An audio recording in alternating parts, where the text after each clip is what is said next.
evening, everybody. Welcome to another edition of Inside the Picture, and we give it all to you. And I mean, really give it all to you tonight. Have our regular crew back. We got Stephen Reichel in the house. Welcome back, Stephen. Always good to be back with you, brother. Always good to have you back. You're all over the place, anyways. It's great stuff. Candy's in the house. Always like talking football with all you fine gentlemen. Yeah, we have Ben Troop in the house And Marvin. and Marvin. We got them both. Don't matter. We got you guys twice a week. We'll just Hey, get show on Saturday. I'm just happy to be here, baby. I'm gonna tell you that show on Saturday is really catching some steam. Ben, glad to have you back, and Tommy, wherever you're at, you're here too. So Yeah, what happened to my picture here? Where's my? I don't know. I'm sure you'll figure it out. It looks like he turned his camera off. Yeah, I don't know what he has, but no big deal. I'm sure we'll get him some way or another. A real busy. We'll have a real busy show, so we're gonna get to it. We'll take him audio, visual, whatever, and I know he'll figure it out. So I love Mel. Yeah, okay. Philip Rivers is going to be in crutches. No, but we'll spend more time. We'll have Marvin and Mel sticking to each other on Saturday. Oh, give me that. I know how to hurt. I may be losing a lot of my senses. That ain't one of them. I heard what you said. Well, we'll have more fun with it on Saturday, but I do have a Philip Rivers related topic that Philip Rivers is older than 13 NFL head coaches. He happens to be 44 years of age. I'll list the name of the coaches that he's older than. You got Steve Steichen under the Colts, who happens to be 40. Kellen Moore of the Saints is 37. Mike McDonald of the Seahawks is 38. Ben Johnson of the Bears is 39. Sean McVay of the Rams is 39. Liam Cohen of the Jaguars is 40. Kevin O'Connell of the Vikings is 40. D'Amico Ryans of the Texans is 41. Zach Taylor of the Bengals happens to be 42. As I continue on, you got Mike McDonald of the Dolphins is 42. Jonathan Gannon of the Cardinals is 42. Kevin Stefanski is 43. And last but not least, you have Mike Kafka of the Giants, 43. Steven, my goodness, that's an awful lot of – this guy's older than practically half the league. It would have taken less time for you to mention the coaches that were older than him. Yeah, that's true. But you know what? I have to go with him being older than the other one. Don't change the narrative. Otherwise, I'm gonna make you executive producer. Although I probably thought about it Saturday anyway. Watch out, Mel. Mel, don't listen. Be careful. But I'm telling you, Don't mess with Scott, Mel. I'm telling you. Mel's come a long way. But listen to Marvin. Some stuff. Yeah, I remember you telling me. Yeah, I had to tread carefully. Yeah, that's okay. But anyways, Mel, now that you're first, because you voluntarily made yourself first on this, what are you thinking about Philip Rivers being older than 13 other guys? That's a lot. At that position, I wouldn't say that's unusual. And then coaches are getting younger and younger and younger now, which is kind of a trend with the new young guys. They're supposed to be geniuses as far as offensive coordinators are concerned. Kellen Moore, when he retired, he went right into coaching. So it's not unusual that we have that many young coaches. It is unusual that you have that old of a player, particularly given that that he's been away from the game for 5 years. I mean, Warren Moon, I think he played when he was 44 years old, but he was still playing, every year or every day. So it's unusual. I really thought he was going to get hurt, but there's still time for that hamstring to come off the bone. I don't think he got pressured. I don't think he held onto the ball where he had to move too much. But it's great. It's great for him. There's a lot of excitement around it. Obviously, Indianapolis thinks they have an opportunity to do something special this year. So, but it's not going to end well. I don't believe that it's going to end well. Don't curse him with a hamstring. I'm not trying to curse him. I'm just being realistic. I mean, Father Time is undefeated. You thought the guy was going to be on crutches. He still made it through at least one game. For that matter, he threw a touchdown pass, too. All right, Mel. All right, whatever. I feel a bad one. No, I really don't, because I have to get through the show and a bunch of other ones. All right. Tommy hopefully will figure it out, but when he does, we'll get a chance to talk about it. Well, all right, Marvin. Take it. Here you go. You're Saturday co-host, man. the craziest part of the whole deal isn't his age. It's the fact that this dude been on the couch chilling for 5 years. Listen, the NFL. I mean, when you're a quarterback in the NFL, I mean, every defense, every play is drawn up to attack the quarterback. You know what I'm saying? Like it's every play with this dude, man, and it's unbelievable that he stood up after a couple of hits in the Colts game. You saw him get some contact, and I was worried for the guy. I really was, man. It's hard to come off the bench after 5 years and play a young man's game, play that grown man's game. You know what I'm saying? Right. So, listen, I applaud him for what he did in the last game, playing well overall. But this is, for me, this is, play to play. This is game to game. Yeah, I'm watching this dude who hasn't worked out at a certain level in 5 years. I know they say he's staying in shape. Man, he ain't doing them workouts that the Chargers and the Colts had him doing when he was an active player. So I applaud him, man. But honestly, I'm still worried about this brother. I mean that. All right, Carolina Ponce, can I get a shout out? Yeah, I'm giving you a shout out. Glad to have you in here, buddy. Please provide us some great comments. You'll get a whole lot more than that. All right, Tommy. Yeah, I heard Rex Ryan say that he might be 44 years old, but he can read defenses, and that's still a valuable asset for anybody in playing quarterback, any NFL team that needs a quarterback, and that he was always good. He didn't necessarily need to check down to a second receiver because he understood defenses so well. He knew which first receiver would be open. So from that standpoint, you got to be happy for it. It makes it more understandable why he did well in that first game. Right. Talking about him getting hurt, though, the one disturbing comment I heard, I probably shouldn't say his name. I think it was Booger McFarland, but I may be wrong. But he talked about how he was taking a job away from some other guy and who can't read defenses as well as Rivers. And he said that if he was out there, he'd make him pay for it with some hard hits. And the first thing I thought of was I remember a documentary on Joe Namath when he was in his last days. And he was his knees were so bad. He had been such a great player. And guys like Bubba Smith and Fred Dreyer were on the screen talking about how they had so much respect for him. And in that last year when Namath was with the Rams, when they would sack him, they would wrap him up and gently lay him down. That was the respect they had for him. They weren't trying to kill him because he was an old man. So that really bothered me. Interesting story. I really like it, Ben. Thanks, Tom.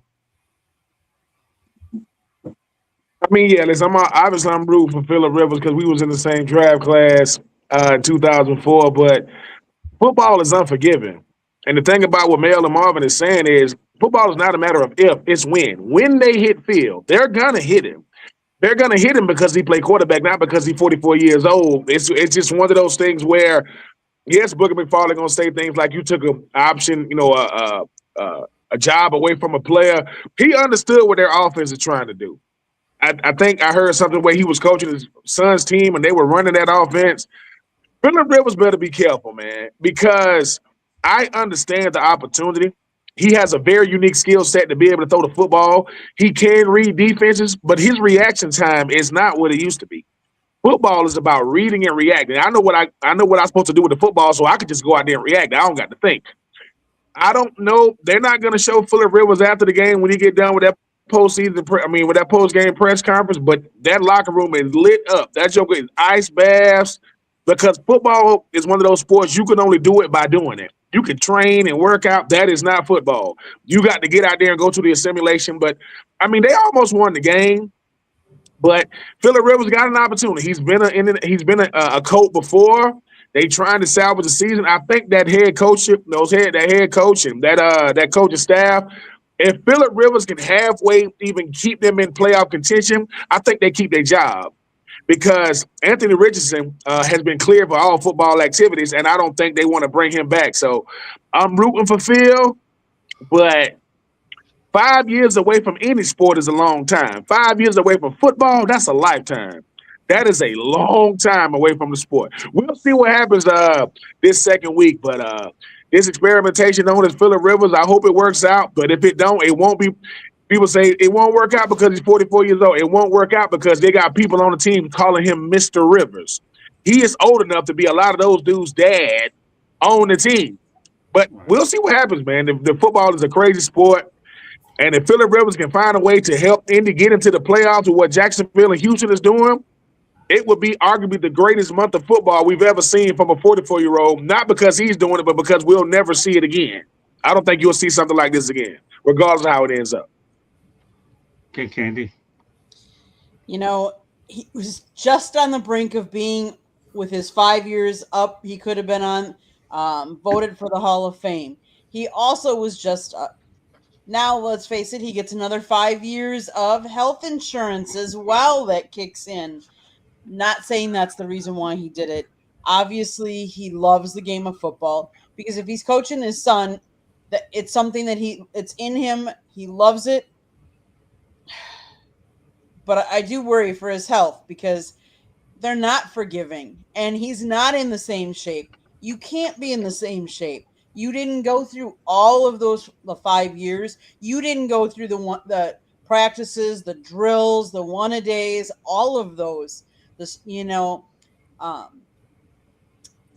And yet here you're getting thrown into the mix. And yes, they played. Well, who do they play next week? They play Seattle. Seattle's not going to be forgiving either. Watch them come after Phillip. So hopefully he remains healthy, because we have seen a lot of good and elite and even not so good players go down this year with season-ending injuries. You never hope that for any player. We've seen a lot of those this year, and a lot of the big-name ones go out. Good. Don't talk about them, or you're going to mess up a few shows. I know Mrs. Information would. All right, Steven. Listen, very happy that Phillip Rivers gets this chance. I don't care how much Cam Newton crying about how he's getting slapped in the face and all that. Don't want to hear that nonsense. And Ben already hit on that point that J.J. Watt made a tweet as soon as they made this announcement that him and Shane Steichen have been in conversations over the last 2 years, because he's been running that offense for his son's high school football team. So there's that familiarity there. That's why he got the opportunity. One, because he's still got a little bit of juice in the bottom of the jar. So he has that opportunity. Candy also mentioned that those benefits renew. Obviously, he's not going to be eligible for the Hall of Fame this year. I think that's neither here nor there. I didn't think he was going to be a first ballot anyways. But and they played Seattle last week, Candy. They play the 49ers this week. Okay. But I mean, either way, they got a tough road. Like, in order for Phillip to do the impossible and get the Colts in the playoff, they have to beat the 49ers, they have to beat the Jaguars, they have to beat the Texans. Those are 3 playoff teams as we sit right now. So he's got a very, very, very large mountain to climb. Not to say that it's impossible. I'm not going to sit there and pick apart Grandpa Bod and all that. Listen, we all know that he's not in 100% football shape, but there's only one way to do it is to get in there. I think it's a cool story with everything that's going on. Phil's a very fierce competitor. He's one of the best crap talking quarterbacks that we've ever seen in this league. So it's something fun for everyone to get behind. But I will say this: he is not going to bring them back. He will not bring them back. He will perform. Hopefully, he gets out of this season unscathed and doesn't have any gnarly injuries that we've seen. That, as it's already mentioned that the laundry list of superstars that have been put out on IR this year. And the quarterbacks that have gone down over the last handful of weeks. So it's not an old man's game, but he's gonna do his best, and I think it's still gonna be fun TV to watch, fun games to watch. Yeah, that's the other thing. He's been coaching that high school team since he retired. Mm-hmm. It's not like he's trying to make a comeback and be the starter next year. Yep. The high school season was over, and he knows he's just a stopgap measure. So he's decided to give it a try. I don't see what the problem is. He's not coming back next year. He's got a high school team to coach next year. Well, not only that, one name that I want to mention, Jonathan Taylor. The more carries you get, Jonathan Taylor, the less pressure you take off of Phillip Rivers. I admire the guy for doing what he's doing. But let's not forget Teddy Bridgewater as well has coached high school and been that stopgap that Tom Shanahan has mentioned. So, hey, more power to him. I'm going to get into his benefits on a later show another day, but I know it's worth mentioning a little briefly tonight. Jonathan Taylor's the guy to watch out for, and Teddy Bridgewater has followed this route, and they haven't done bad. I knew this topic was going to take a little while. I'm glad we did it early. I'm glad everybody had a good time with it, and I love listening to every viewpoint. With that said, we're going to talk about the NFL stadiums that actually have hosted high school state championships. And I'll tell you what I like about this topic is it gives these players a chance to be able to dream about the NFL, and it's actually good for the venue because they get another event. So I'm only going to list the names of the stadiums, and that's it, and their capacity. So when you're a young athlete and you're looking at these, I may be playing in one of these and stay dedicated. The first one is Mercedes-Benz Stadium, which holds 75,000, AT&T 100,000, U.S. Bank Stadium 73,000, Lucas Oil Stadium 70,000, Caesars Superdome 76,468, Gillette Stadium 64,628, Ford Field 70,000, Allegiant Stadium 71,835, MetLife Stadium 82,500, Tom Benson Stadium 23,000. That's in Canton, of course, at the Hall of Fame, where dreams come true if you're good enough to do it. Stephen, what are your thoughts about the dreams of athletes being able to start off at the high school level and hopefully end up in the NFL playing at these types of stadiums? I think it just gives them a window into, like, the scale of some of these stadiums, things like that. Some of these kids, obviously, being able to play in their backyard, with their hometown team stadium. It's a unique thing. We were just sitting there, a few months ago talking about how the HBCU schools in Deshaun Jackson and Michael Vick were playing in Lincoln Financial Field. Right. I think it's something you should definitely continue to do, because it not just the revenue and another event and stuff like that. Some of these guys will never have a chance to be on that field otherwise. So I think it's a unique opportunity, and it's a cool thing to do, especially for some of these high school championship games and things of that nature. Great stuff, Stephen. Candy? I think it's great. I mean, these kids probably, they're local, so they've been watching players play on these fields. It's an honor for them to go and play on these fields. The one thing I will say is, I know in Wisconsin they don't play at Lambeau; they actually play at Camp Randall, where the Badgers play. And I know because I've actually been to the high school championship game, went to Camp Randall when the high school played there. My high school actually made it there. So it's cool. It's exciting. It's exciting for the fans because sometimes they can't afford to pay to go see an NFL game as well. But then they get a chance to go see the stadium and see maybe their kids play. The band plays, the cheerleaders are up there. Like it's an experience for them that they might not get any other way. Mel? Yeah, I was fortunate. I got to play in the Pontiac Silverdome. I got to play, I think, in 4 or 5 times. I think twice my junior year and 3 times my senior year. We always opened up the year in the Silverdome. Then we played the Catholic League Championship in the Silverdome, and then of course the state championship we played in the Silverdome. And it was great for us because it's cold in Michigan that time of year in late November, so you get an opportunity to get out of that weather and play indoors. But yeah, for kids, man, it's a thrill to be able to play on the same turf and that your idols played on. I remember when we played the state championship game, we had played in there on Saturday, and then on Thursday, Thanksgiving, we're in there watching Billy Sims, running on the same turf that we were just on. So, I mean, it was kind of a neat feeling for us. And I think it's a neat feeling for the kids. It gives them an opportunity to dream dream big, and some of those kids will never have the opportunity again to play on that field. They'll just be able to go as a spectator, but that's something that they will remember for the rest of their lifetime. Because when you play in those facilities, it's usually for a championship. So you have an opportunity to remember playing in a championship with your teammates, and a lot of the guys that I played with, I still talk to this day, and we have very, very fond memories of that. We had a reunion, I think, a couple of years ago. I think it was the 40th reunion of our state championship game. So that's a big thrill. It's a big opportunity. It's a pleasure for us to have that opportunity. And every state should do it. But particularly up there in those cold states where they have dome stadiums. I wouldn't want to play in Gillette Stadium. I guess it would be nice, but it's still cold. Outside is outside. It doesn't matter whether it's in Gillette or if you're at your high school field. Yeah, well, Gillette has a few more things there, but I see where you're coming up.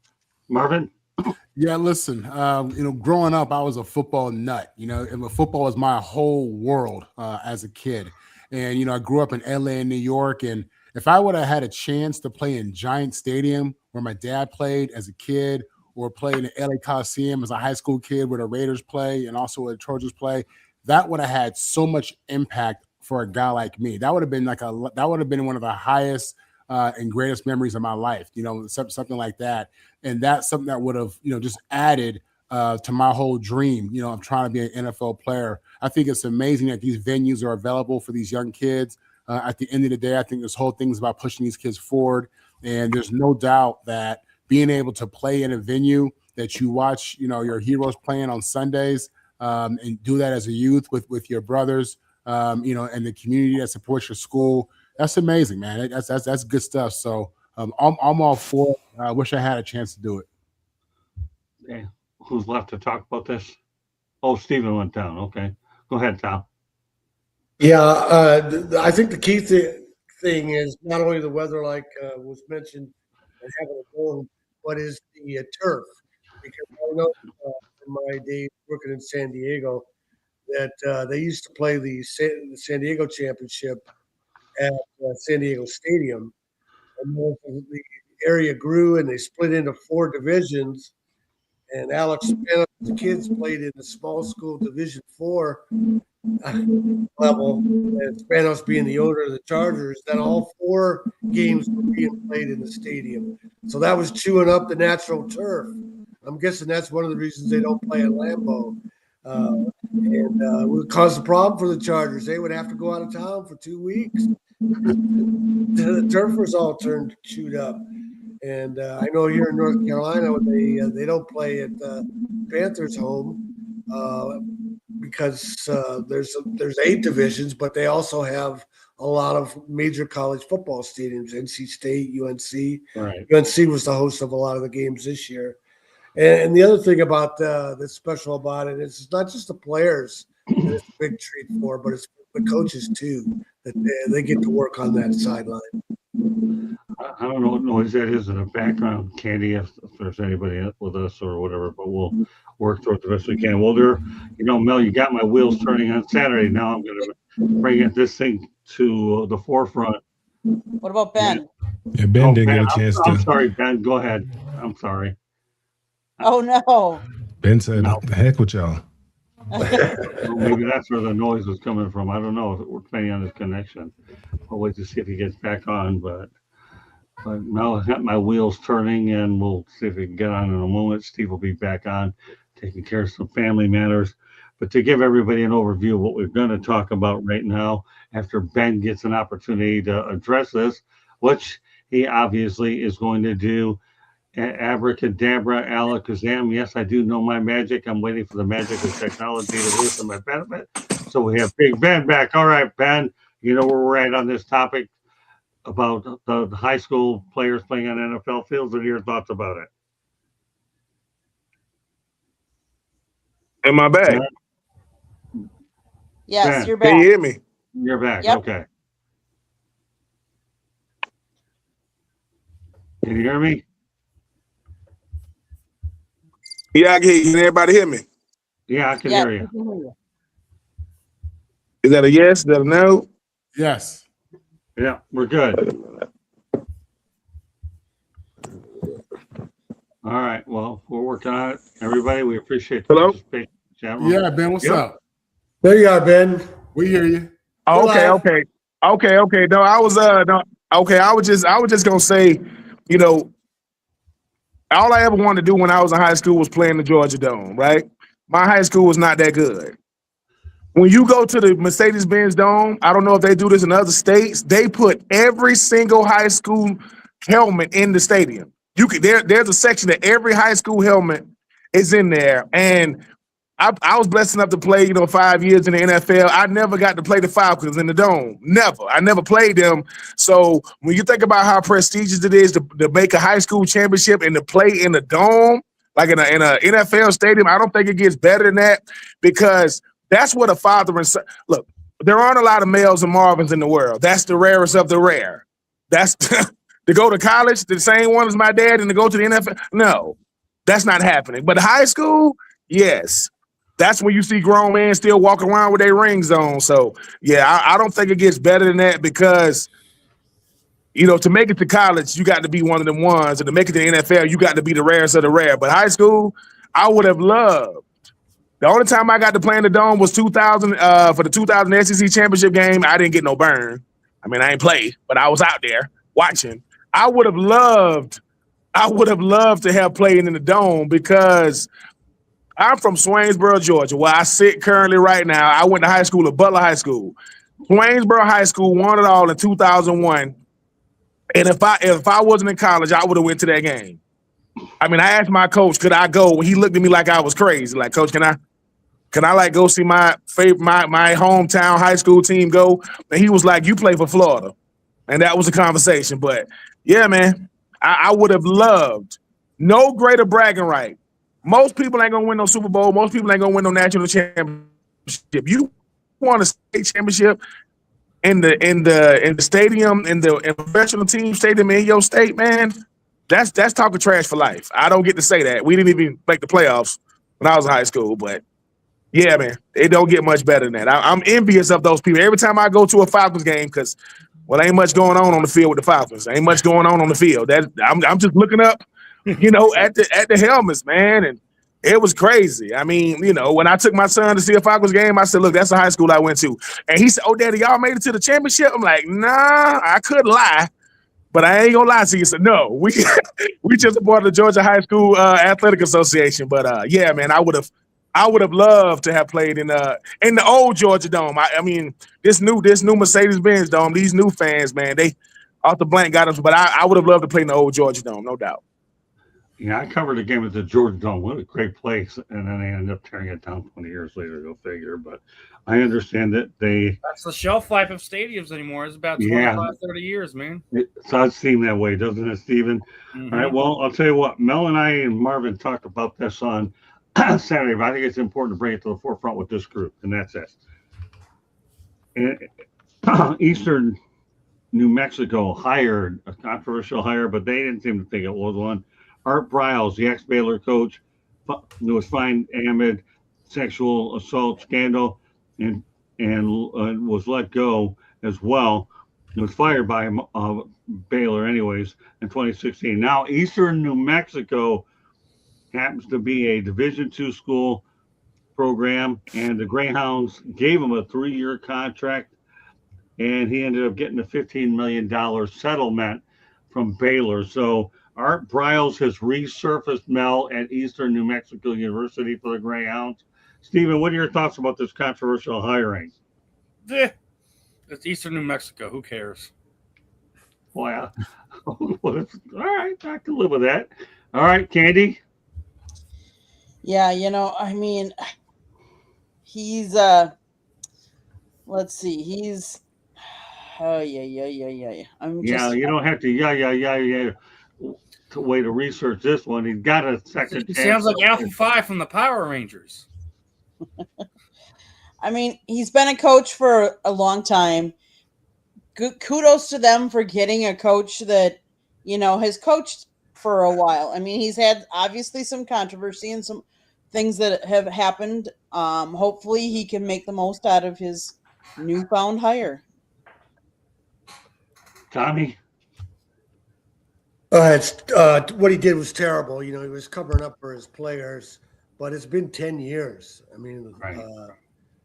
And it's a Division II school. He's got to make a living, and Right. and we have a guy in the White House that directly assaulted women, and he's gotten second, third, fourth, fifth, sixth, seventh chances. Right. So I don't see a problem with Eastern New Mexico kids learning from a guy who knows a lot about football and has paid his price by now. Yeah, the Canadian Football League looked into it, but they thought better of it. But they were kicking the tires on our trials. Mel? Yeah, I mean, I said it Saturday. I mean, we live in two different Americas. You have an America where we're holding a football coach to a higher standard than we hold the man who has the biggest job in the land. He was convicted of 34 felonies, found liable of sexual abuse and defamation, and yet he gets elected to the White House. And then Art Briles, I'm not making light of what happened there. There were some things that happened under his watch, and he should pay the price. He lost his job. But he deserves to be able to make a living. He deserves to have a second chance. And no, this isn't the first time that somebody tried to hire him. I know he was hired a few times before, or at least one time before, and people made such a stink about it that they didn't go through with it. But I do believe he deserves deserves a second chance. This gives him that second chance. He's a brilliant offensive mind.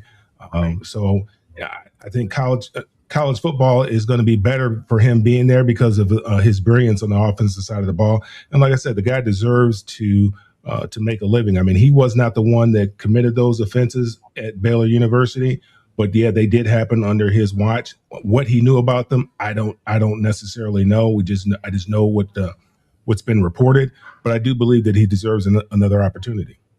Everybody knows that. Oh, it's no secret, no matter who wants to mention the guy's name. Yeah, Donald Trump definitely has a record that it's well documented. I don't have to say it on this air, but Donald Trump is the person that we're talking about, the president. Just look up Google. You'll get the president's list of felonies, and I'll leave it at that to keep it a family show. Marvin? This is America. In America, you get second chances, third chances, fourth chances. That's the reality. That's how I look at it. You look at some of the biggest cases in the world, some of the most drama. It doesn't matter if you work on Wall Street or if you was the juice, if you was my man Mike Vick. I mean, life goes on, man, and life should go on for Art Briles as well. He should have an opportunity to be able to feed his family, and good for him. And I'm sure he's learned a lot from that experience that he had. I'm sure there are things he'd do differently.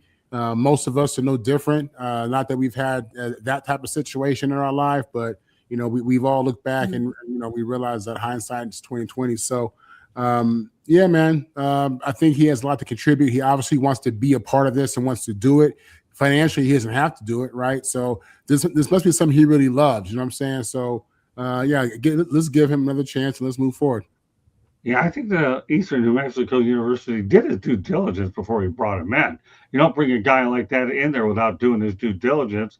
That's why he got second chance. And I'm actually happy for Art Briles too. I really, really am. And he'll have an opportunity. Whether he decides to go anywhere else, doesn't matter. He's got a 3-year deal there. I think it's the right time. Ben?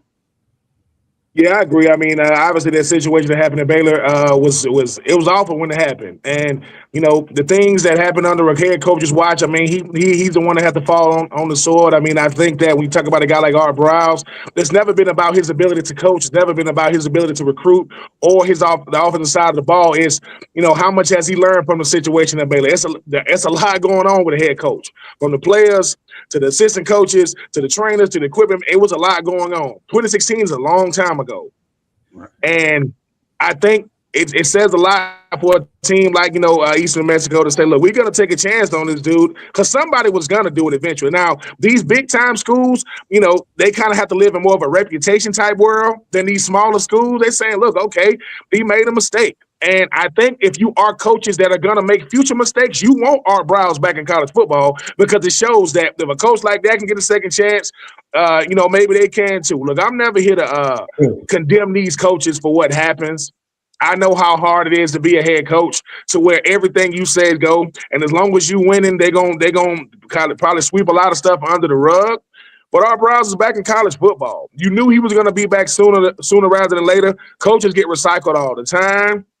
And hopefully he's learned from 2016. Hopefully he doesn't dodge those questions. So, I was I'm impressed that they did bring him back. And like I said, I'm like Mel, I'm like Marvin. I'm not gonna condemn no coach.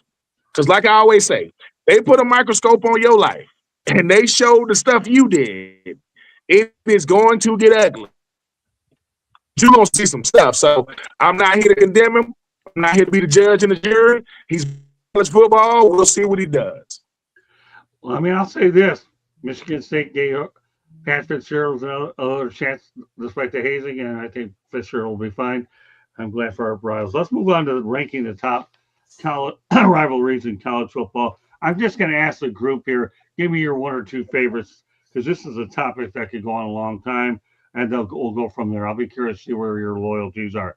Stephen, I'm going to list them all first, and everybody can go out there and think about them and decide which ones y'all are interested the most. Obviously, the first one would be Michigan, Ohio State. They're talking about the top 25, mind you. It looks like Auburn against Alabama, Oklahoma, Texas, Army, Navy, USC, Notre Dame, Nebraska, Oklahoma was a good one many years ago during the heyday of the Big Eight. Miami, Florida against Florida State, Ohio State, Penn State, Florida State, Minnesota against Wisconsin's ranked in there. Alabama, Tennessee, Georgia, Florida. Let's see, we got Georgia, Florida, Alabama, LSU, USC, UCLA. I know two guys are going to be jumping on that one. It's UCLA, USC. Yeah, I know. I'll get to you in a minute. Yeah. Texas A&M. I set you up, Mel. You took the bait real well. Michigan State, Auburn, Georgia, Michigan, Notre Dame, Kansas, Missouri, Harvard, Yale, Washington, Oregon, Iowa against Wisconsin, Ole Miss against Mississippi State, Clemson, South Carolina, Oklahoma State. All right, Stephen, give me one or two of them that you like. I got my favorite two on here. I got UCLA right underneath me and USC right next to him. I have nowhere else to go. Let's start right there, man. All right, give me another one. Okay, I mean, listen, our Army Navy game. It's been here in Philadelphia for ages. It's one of the ones that I've always loved tuning into. Notre Dame and USC. There's another one. Okay, well, give me three. You already gave me three. Okay, there's my three then. All right, Candy. I'll give you two, but I'm a Big Ten girl, so obviously, yes, you name Wisconsin, Minnesota, but if I'm going to do the biggest one for Big Ten, it's Michigan and Ohio State. Okay, go ahead, Tommy. Well, the biggest rivalry is Army Navy. If you don't know that, you've never been to an Army Navy game. It used to be the two biggest games of the year when college football was more popular than the NFL prior to the late 60s, 70s, and then the Vietnam War in the 60s killed the military academies. The biggest games of the year were the Army-Navy game, which was a standalone game after Thanksgiving weekend, and then the Rose Bowl. Everything else paled. And then the Army-Navy game has come back. It's recovered from the Vietnam War and modern military. Themselves in the country. And it's a great game. I'll tell you what game is not a great rivalry, and it's Oregon State. I say that is Jonathan Smith is an Oregon State player and coach. He came to Michigan State, and he was surprised how intense the Michigan State-Michigan rivalry was. I guess you don't know what an in-state rivalry is. So what are the three you're going with, Tommy? Oh, Army Navy. Everybody else is a distant second. Okay. USC, UCLA when both the programs are strong because they don't sell out otherwise. A lot of the state rivalries, but I just can't imagine how a guy has played in a state rivalry as a player and an athlete and he was surprised how big the Michigan State-Michigan rivalry was to Michigan State fans. It's flabbergasting.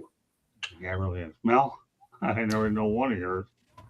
Well, obviously UCLA, and USC.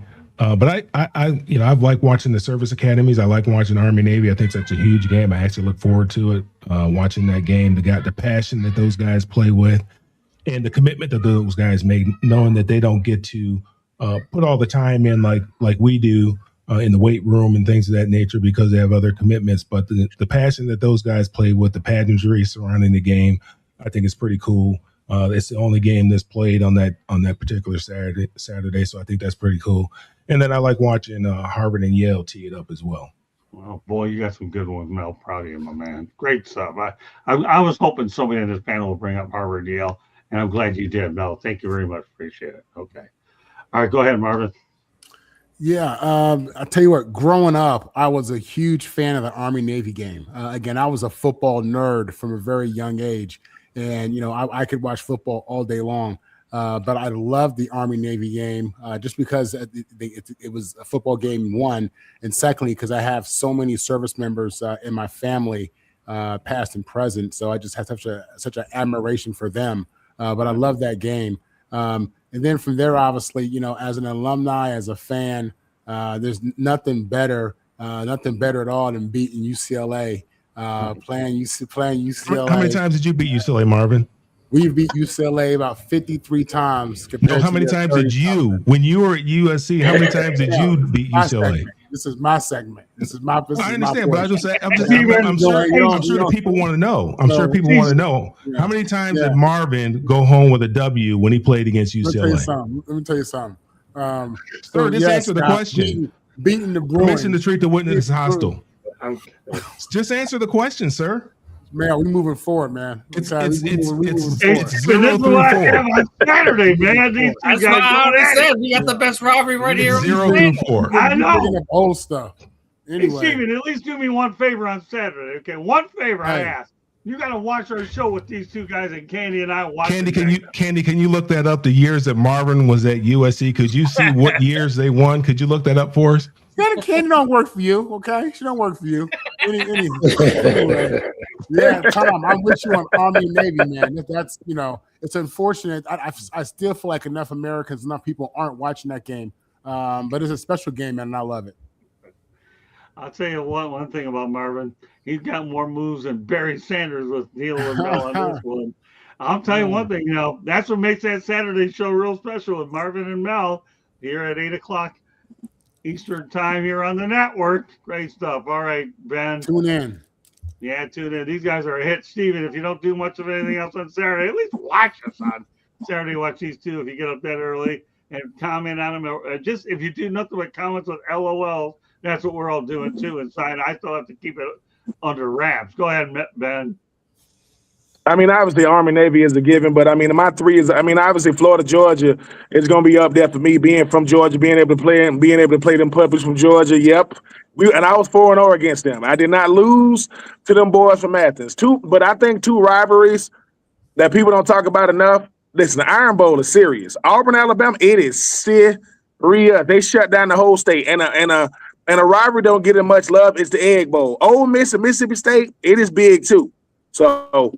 Ole Miss, Mississippi State, Florida, Georgia, and obviously, you're talking about Auburn and Alabama because, like I said, I remember back in the day when Texas, Arkansas used to be a huge rivalry. Texas, Arkansas used to be huge. Not as much now, but it's a lot of rivalries out there. I played with a guy that went to Yale, and when I was with the Titans, he used to talk about don't sleep on them boys from Harvard. And I'm like, yeah, well, if I need some financial advice, I'll call him. But I do respect Harvard and Yale. I'm not saying the smart guys play football too. But Texas, Arkansas is one that I used to like too, and I will give love to Texas, Ohio State. I'm sorry, not Texas, Oklahoma. I'm sorry, Texas, Oklahoma. All right, well, that's okay. You can have 5. You deserve it. I don't care. You got your own show, by the way. I do want to make an announcement. We'll have an opportunity to do that. This is really important. I am proud of the fact that Marvin and I are going to be doing our own show. Marvin and I will talk about the details of it tomorrow when we talk. And, of course, Ben Troop and Steven, they do their own thing. I'm proud of all three of these guys. You talk about three Marvin's incredible. also on with me and Ben on Wednesday mornings too. Don't get it Oh no, twisted. I know. That's what I said. Three of these guys. Steven, three. 1, 2, 3. I can count that guy. Okay, I think I don't know anyway. Whatever. Yes, Steven. you can. Yeah, all right, Lie good. to I'm the glad people. that a boy. You're the best. But anyways, Marvin, Ben, Steven, and of course Marvin and I are gonna have our own show as well. Marvin and the Mike and Motor Mouth. I'll tell you, how do you like that one? Candy working on the logo. Like you say, Marvin, she's working for you as well. Mike, mark my word. Okay. Now let me get to mine. Okay. I like Michigan, Ohio State, no doubt about it. As a Michigan born and raised person, I'll definitely put Michigan State in it. But the one that I've been around a lot more than any of them happens to be Miami and Florida State. I enjoy covering that game. There's a lot on the line. They play in the same conference. I actually made it to Tallahassee a couple of years ago, and of course, not only that. So I'm going to put Miami, Florida State. Doesn't get talked a lot about here, but it's one that I really respect. Michigan State, of course, the big daddy of them all is Ohio State, Michigan, and a bucket list item I will say is Army, Navy, without a doubt. So with that said, when Ben comes back, we'll take this thing a little bit further, but we will anyways. And we're going to continue the Army theme as well. And I have a little piece of information on Navy. We're going to get to our NFL stuff moment shortly. But here, get this: Army does not offer NIL deals to athletes. As a service academy, head coach Jeff Monken said these guys are making money now that nobody in their family has ever made. So there you have it. No NIL deal, but they're making good money. That's being part of the service academy. Steven, some thoughts? They're part of the U.S. government. They're not going to pay them boys. Come on, stop playing. Exactly. That's my point. Thank you for making it even more. Candy? Yeah, they're prohibited from engaging in NIL because they are federal employees and cadets committed to military service, meaning they can't hold outside jobs for pay, creating a unique situation where Army thrives on tradition and long-term career focus rather than NIL money like other football and colleges. Tommy? Yeah, that's the Pentagon that won't let the players make money. But as Jeff Monken, the Army coach, says, if you're trying to sell your company, what better representative would you want? Future Army officers, Navy officers, or Air Force officers, somebody who's already committed to defending their country. So it seems a little backwards to me in my mind. And now it's kind of doubly working against the academies because in the academies, first 2 years, you can leave anytime you want. And then they have what's called affirmation day. If you return for your junior year, you are committed to your next 2 years plus 5 years of military service. If you were to drop out after your junior or during your junior or senior year, you have to pay back all that scholarship money. You don't have to do it after your freshman and sophomore year. So if these guys, and so now Army, and I'm sure it's happened in Navy too, I'm more familiar with Army players that had a big sophomore year. They got offered money. There was a receiver that went to Iowa State. And so the Army's losing players for that simple reason. I understand the federal policy, but it's become like a lot of things that hurt the Army-Navy rivalry and the academy football in the 60s during the Vietnam War, when there's a backlash against military. This is something that needs to be updated.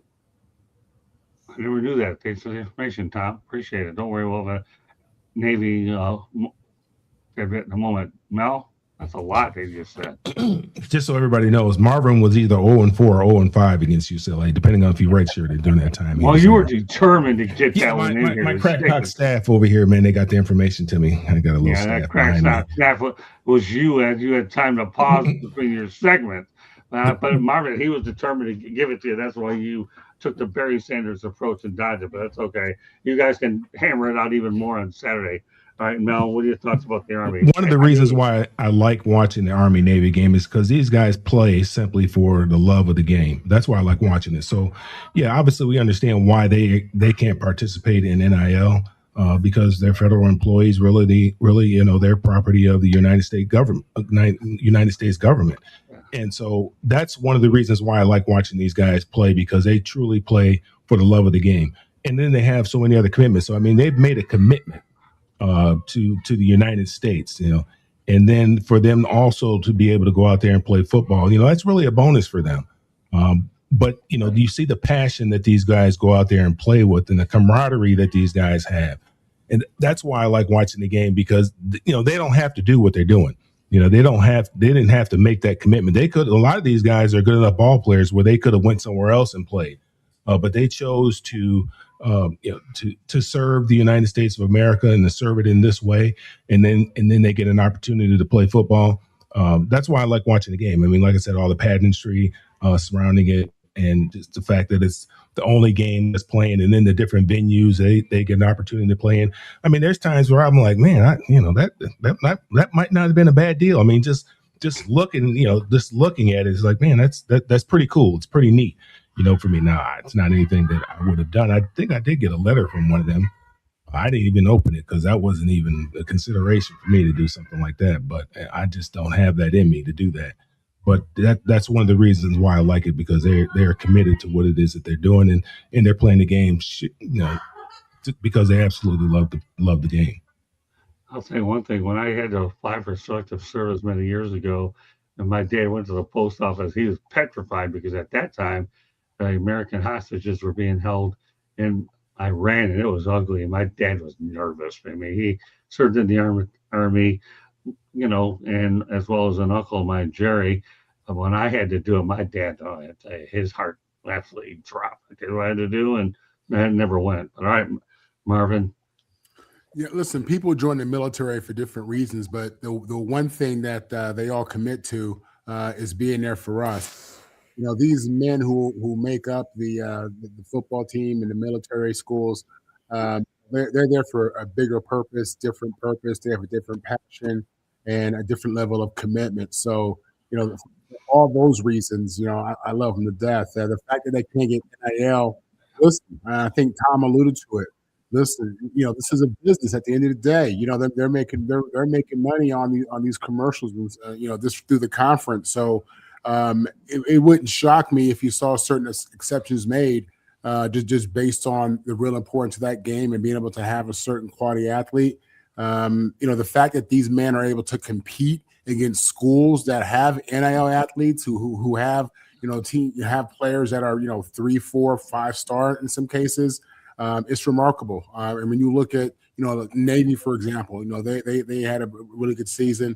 They're out there beating scholarship kids. They're beating elite athletes. So, yeah, this is really a great game. And I hope to see these guys be able to make some kind of money just based on their commitment to that game. All right, well, I'll say this much.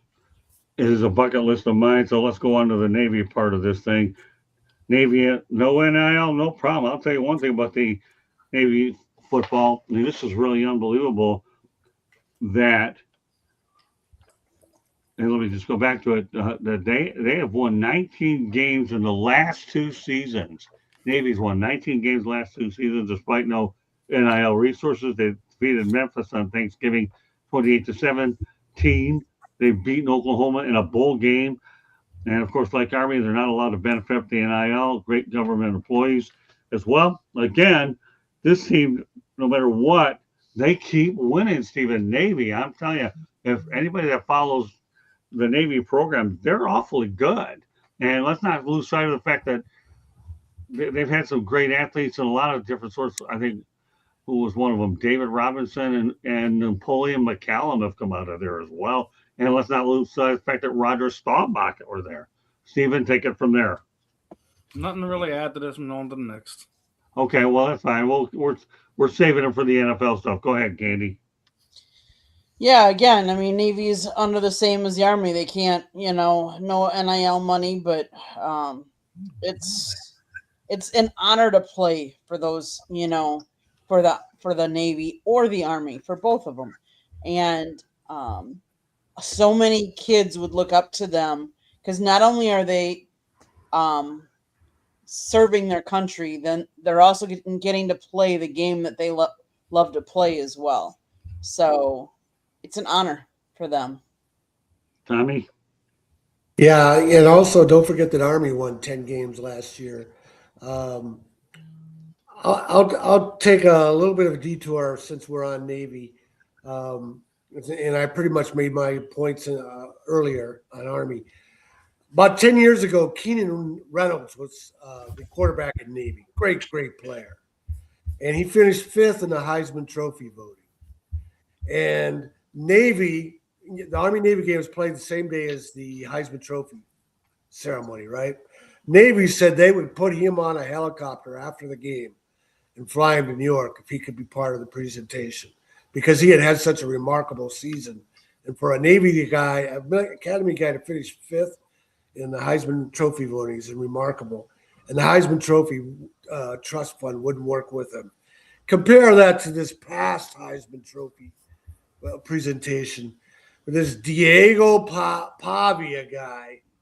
He sends out a tweet saying F you to the voters because he finished a distant second to Fernando Mendoza, who deserved to win over Pavia.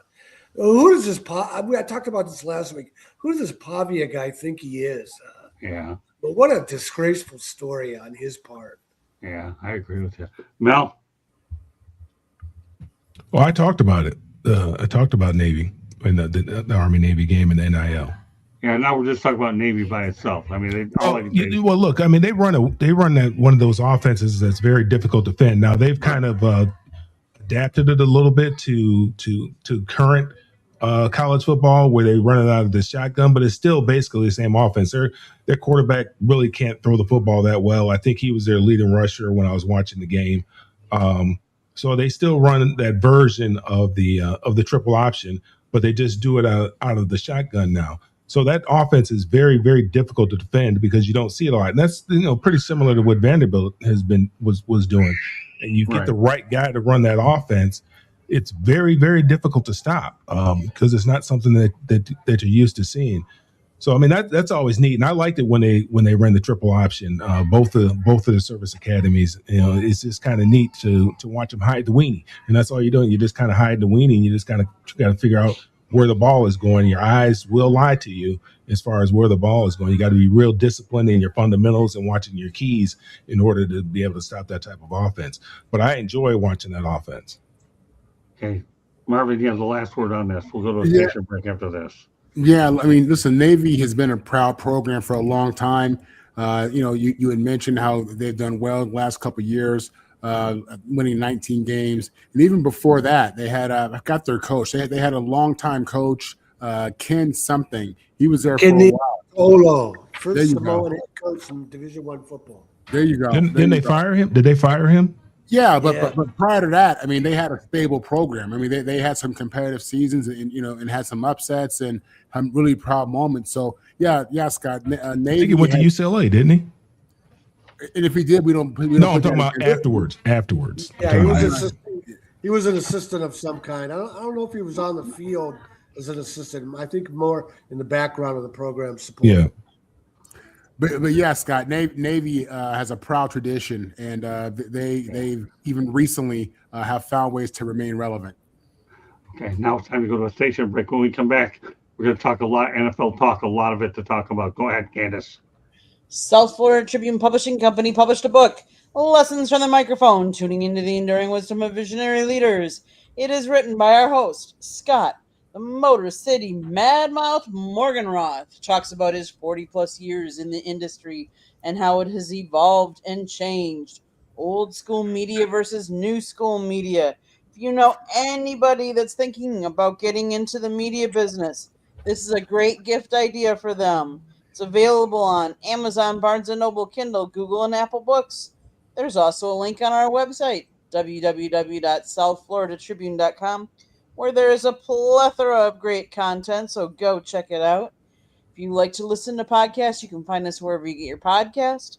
If you want to advertise, sponsor a show, or just be a guest on a show, you can always email us at southfloridatribune@gmail.com. Last but not least, if you see that red subscribe button in that lower right-hand corner, that means you have not yet subscribed to us. What are you waiting for? Just do it. Click it, like us, share us with all your friends and family. And then turn on your notifications so you're notified every time we go live. Back to you, Scott. Well, all right. Let's talk about the Philadelphia Eagles. Oh, I knew that would get Rachel said really up there. Now he's looking. He's ready. And now he's bobbling as in a bobblehead. All right. Anyways. The Eagles got back on track with a 31-0 win over the beleaguered Las Vegas Raiders. Pete Carroll, oh my goodness. I'll tell you, things are rough there at 2-12 for Pete. And Geno Smith doesn't look very good at one. The Eagles lost 3 straight at one point when they dropped to 8-5 by virtue of a loss to the Chicago Bears.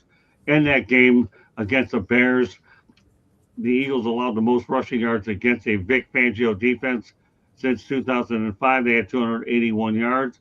But quarterback, the 2 running backs that did a lot of damage were for the Bears were Kyle Monadagoy or whatever his name is, 130 yards and a touchdown, and DeAndre Swift, we all know about him, 125 yards and a touchdown. That's what the Bears did, and obviously that was an important game, but the Bears, like anything else, I know they're one of the favorites, and we'll talk about them in a moment, but Steven, at least the Eagles were able to get back on track, and they really, to me, made Shedeur Sanders look like a guy that obviously belongs in high school. Well, when we're talking about the 30-1 drumming that the Eagles put on the Raiders, that's a get right game. Let's keep it real. It wasn't anything that kind of put hang your hat on. You should beat inferior teams.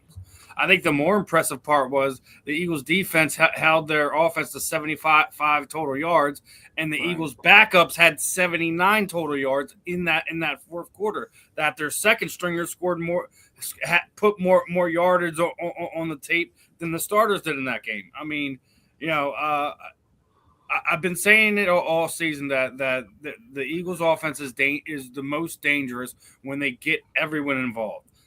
If you look at the numbers, when AJ Brown and Devontae Smith aren't over 100 yards, and you also put Dallas Goedert in that mix, that's when they're the most dangerous. When Saquon finally wakes up from his winter slumber and figures out how to run the ball again, I think you'll get that other level that you've been missing since last season. I don't think I'm super excited about beating up on the Raiders, nor will I be excited when and if we beat the Commanders next week. I've had the Bills game circled since the beginning of the year. Right. You're going to Buffalo. You're going to go play Josh Allen, and he's been the magician the last few weeks. He's organized 2 straight weeks of 21-point comebacks on the Cincinnati Bengals, and then last week against the New England Patriots, who all intents and purposes are the number 1 seed there in the AFC. So, if they do what they did last Sunday against Buffalo, then you can have my attention and say that they have everything back on track. It was a get right game. You should beat up on the Las Vegas Raiders no matter what anyone says. And obviously, I think when you say what the identity of this Philadelphia Eagles team, it is the defense. So I mean, if anything, I would be more impressed with what the Chicago Bears were able to do to them versus what the Los Angeles Chargers did. The Chargers took advantage of Jalen having a bad game. There was the bad drops. But, they were able to tip a couple balls and get interceptions off that. Bravo. You should actually take that win, and that should be a good win for the Chargers. But I don't think after beating up on the Raiders that everything is sunny in Philadelphia. Okay, Candy. Any given team If you put a really good offensive line on any of the teams in the NFL, any quarterback could look really good. And I'm not saying that Jalen Hurts doesn't look good, but look at the Bears. Look at Denver, what they're doing. I mean, Eagles, yes. If you have a good offensive line that isn't injured, and that's part of the Eagles' problem is they've had injuries that have hampered the offensive line. And I think when you have injuries to key players, and we don't give offensive linemen a lot of credit, but yet you need for a good quarterback or even a mediocre quarterback to have time to throw the ball to your receivers and not to be rushed. You have to have the good offensive line. And that's part of where the Packers had problems against Denver on Sunday. And I'll be honest with you, if they don't figure that out, they're going to have problems against the Bears on Saturday night, which I hope they don't, but that is part of playing the game. And I think there's a lot more parity in the league this year than there ever has been before. Well, keep in mind, I'm not saying the Eagles are on track with the Raiders, but you needed to get rid of that 3-game losing streak, and they took care of business. That's it. You don't get excited about them. You don't want that losing streak to become 8-6 like the Detroit Lions are at 8-6 on the outside looking in. But yeah, the Eagles have a lot of work to do. They're defending Super Bowl champs, and people are out to get them. It's just a game where, okay, the streak is over, and that's it. Turn over to Tom.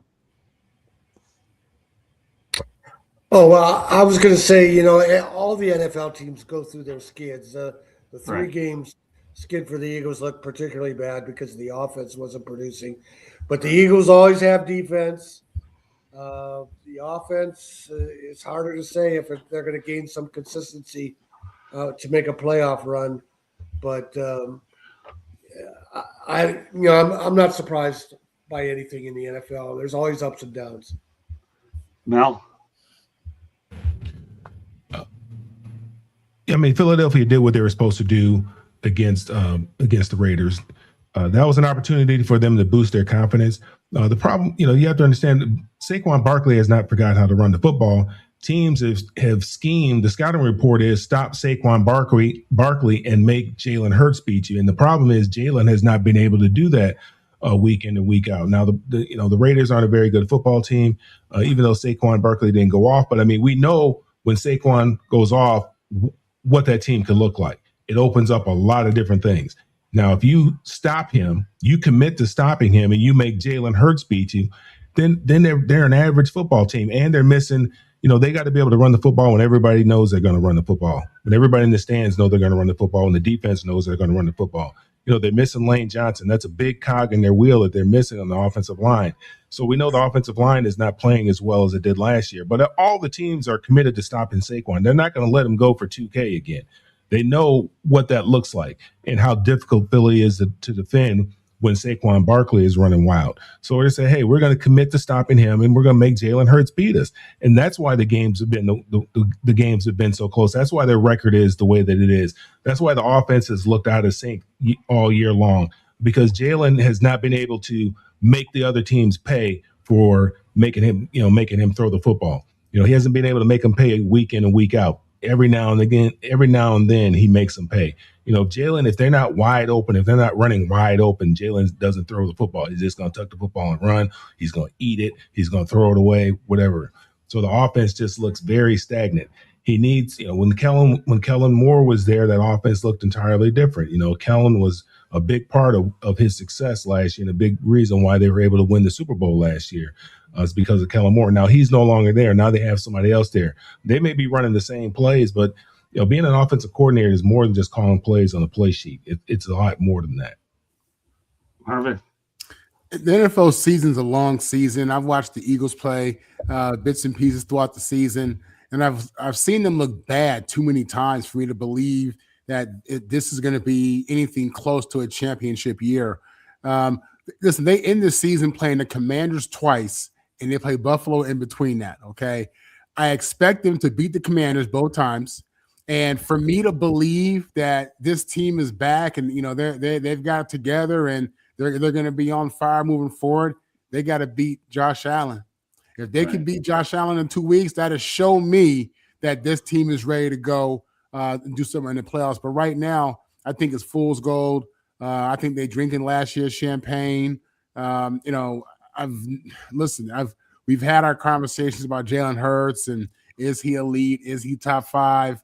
I'm a guy who, he's won the championship. He's taken his team there twice. I give him that, and he's a good player, yeah. But I'm just watching this guy sometimes just play, bad ball, in my opinion. So let's see what they do the next 2 weeks. Jury's still out on them. It's a long season. Listen, they're up 3 games to the Cowboys, on that division. So I definitely see them going to the playoffs, but. I got to see more just because of the inconsistency. The only thing I'll say about this as we close them out that we go on to our featured topic of the night is the Detroit Lions could have beaten the Philadelphia Eagles, but Dan Campbell went 0 for 5 on 4th downs. That didn't help matters any. Nevertheless, you win games ugly, and the Lions are on the outside looking in. The Eagles are still in the playoff hunt. But we'll go from there. Our featured topic of the night, obviously, is the Bills. The Bills defeated the Patriots, and obviously they're the rest of the NFL better take notice.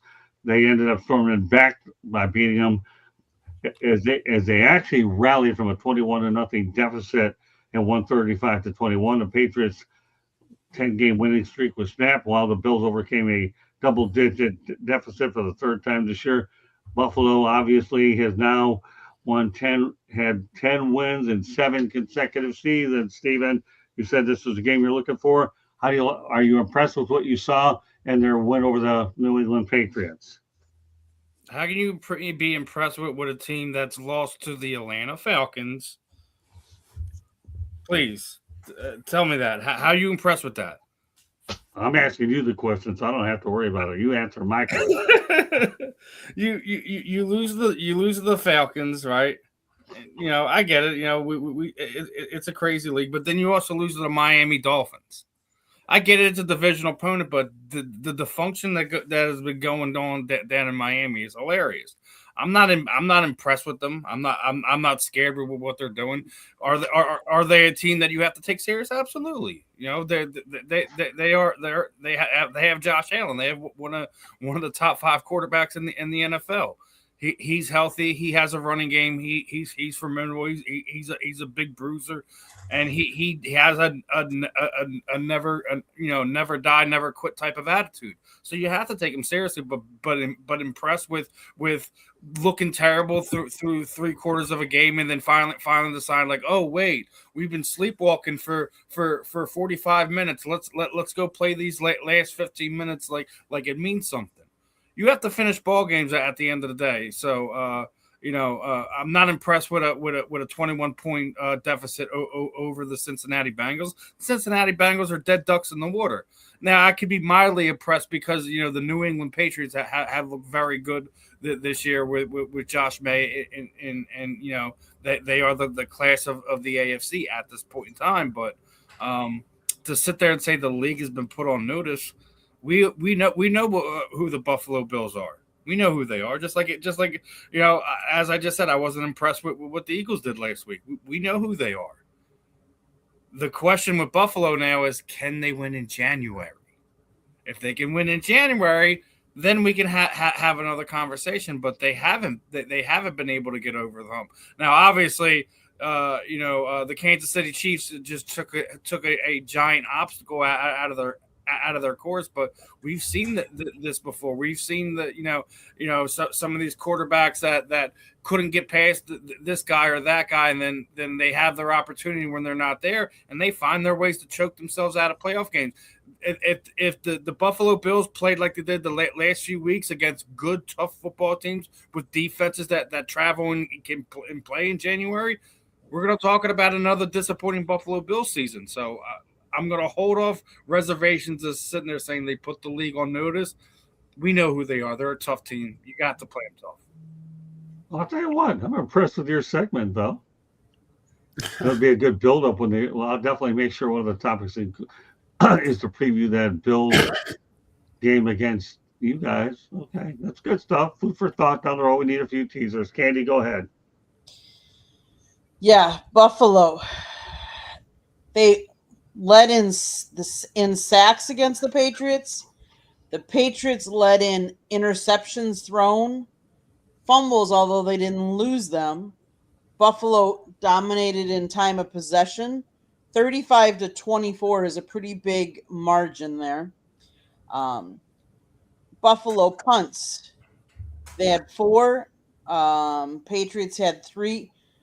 Buffalo was 1 for 1 on 4th down. Patriots 0 for 1. It just makes a big difference. I mean, Patriots, they have the record 11-3, but who have they all beaten as well? Mike Vrabel has them playing a lot better, but we'll see what team shows up for the Buffalo for the next couple games to see who we really have. But again, I've said this, there has been more parity in this league this year than any other league. Let's face it, look at where the Chiefs are. Who would have thought the Chiefs would not have made the playoffs? It is the first, this will be the first time since 1998, no Peyton Manning, no Brady, and no Patrick Mahomes in the playoffs. Okay, great stuff. That'll be a topic for another night. At least you've let the cat out of the bag. All right, go ahead, Candy. Tommy. I got Candy in my mind. Yeah, I always like to see the Bills win because Seriously, I like to see a team come close so many times and fall short. I always feel bad for a team. And the other thing about the Bills is, they're from an old American Rust Belt city, and the franchise has never picked up and gone somewhere else, like the Chargers up to Los Angeles, where they play in the shadow of the Rams. And so I like to see a team like Buffalo succeed and overcome all the things they face. again, I'll reiterate 1 second. Okay, and that's this: 7 consecutive seasons with 10 wins is pretty darn good. Okay, go ahead, Mel. Show for it. Oh well, I knew you were. I was waiting for you to say that. Okay, go ahead. The show for it. Yeah. So thanks to the question Patrick was, Mahomes. the question was I surprised? Is that what the Yeah. question was? Were we surprised by the Buffalo win? I think it. You saw a young football team and you saw a veteran football team, a team that's been there before. Right. And I think you saw a young football team going at halftime and not realizing, hey man, this is 60 minutes. And you saw a football team that understood that, hey, this is 60 minutes. What happened in that first half. Let's forget about that and let's go out there and let's win this second half. And a team that came out there on fire in the second half, and a team that was kind of rested on their laurels in the second half. And I think New England's going to be good, but they're young. They're not there yet.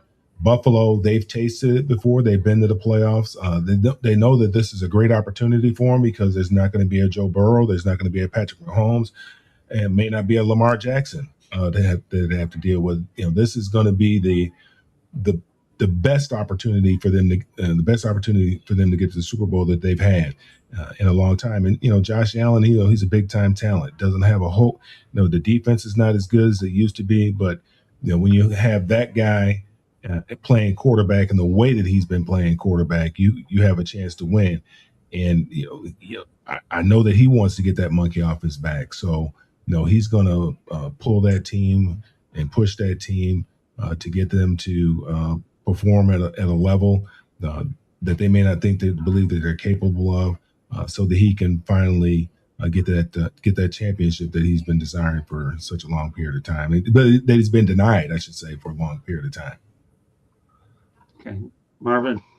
As a Jet fan, as a lifelong Jet fan, I hate the fact that these teams are in my division and these young gun quarterbacks are as good as they are, because the Jets are so far off from these two organizations. We saw a classic, man. We saw something that we're going to be seeing for the rest of our lives on ESPN, 30 for 30 and instant classics. Two quarterbacks, young in their prime still, going at it. Ultimately, the senior of the two, Josh Allen, MVP, reigning MVP, will probably win MVP this year. Well, he'll be in consideration at least. He showed who he is. Josh Allen is him right now. He is him. Great comeback win, great win. I don't think Buffalo, outside the running back, I don't know that they have a ton of talent at receiver, super explosive guys, but he's making it happen. So yeah, this will go down as a classic with two great quarterbacks. I think, as I said, Drake May is the real deal. We're seeing that young. He's showing us not so much what Lamar and Pat showed us in year 2, but he's showing us something like that, right? So we know this guy is not fool's gold. They have something in New England there. So yeah, it was great. It was a great game if you love football. Great if you're an AFC East fan. And I think Josh Allen is just on his way to an MVP season. Great stuff all the way around. So look forward to having Ben next week. Obviously, had some technical difficulties. What I'm going to do, though, out of respect to Ben, is I had an Urban Meyer topic I was going to talk about. I'm going to wait on that next week and add more Florida coaching news to complement it. And we'll stay with the rest of the game plan here today. With all due respect, because he's a Gator, I want to make sure he gets to take a piece of that action. But I'm going to talk about the Miami Hurricanes instead, because obviously during the opening week they defeated Notre Dame 27-24. Obviously, the loss haunted the Irish. Well, obviously, as a result, declined an invite to a bowl. We talked about it on Saturday. But the good thing is these two teams will meet next year in South Bend, and Candy and I are looking to go to it. So anyway, Stephen, I'm going to ask you, what are your thoughts about the Miami Notre Dame rivalry? It's one of the top rivalries in college football. It probably will be for some time. So it's unfortunate. Notre Dame shoots themselves in the foot with how they go about business as a college football team, seeing themselves on the outside looking in for the college football playoffs. Maybe this is a matchup we'll see when they finally decide to nut up and pick a conference to kind of play in instead of doing the nonsense they do to try to maximize their money. So greed cost them this year, and hopefully they'll go back, lick their wounds, and finally make a conscious decision to be a part of college football as a whole. Other than that, listen, this is going to be one of those rivalries that we'll probably be talking about, as much as the other ones that we'd already named for the next 30 years, 50 years, however long this earth decides to spin, it'll probably be one of the bigger rivalries. So, not much to really else add to that one. Candy, you go. Yeah, I mean, it's been a rivalry because these are two historic franchises that have been around for a long time. And that makes a big difference. And they've played each other how many times? So, yes, Miami got them this year. It'll be interesting to see, next year. Yeah, Scott, I can't wait to go. I've never been to Notre Dame to a game, so that'll be pretty cool. But yeah, it's a rivalry that dates way back, and whenever you have those that go way back, it's always good. Yeah, that's a bucket list item Tommy and I have talked about before. I'm sure you've probably been there. Candy and I are looking forward to it. And I've seen a few Miami Notre Dames before. I've seen them whip the Irish and seen some classes, but we saw the opening night of the year was just truly unbelievable. And let's face the fact the Irish lost 2 games to Texas A&M and Miami, and that's what cost them an opportunity to get into playoffs. And I'm not. We talked about it a lot on Saturday's show with a boxing match between Marvin and Mel. If you haven't seen our show on Saturday, people, what are you waiting for? These two guys are unbelievable. These guys. I mean, I'll tell you, it's like Steven does a lot of boxing shows and all this mixed martial arts and all this. What is it? Bare knuckle fighting and all that other stuff. Well, I'm going to tell you something, people. Watching these two guys go out there on Saturdays is like watching it all over again. And by the way, Steven, just so you know, an FYI is on January the 7th, you're going to be coming on, and Marvin's been drafted to come on that show too for No Limits. So we're going to talk to Will Person, and we're going to also talk to Jennifer Horspool. We'll talk about a lot about CTE as well as some of the other things that are important.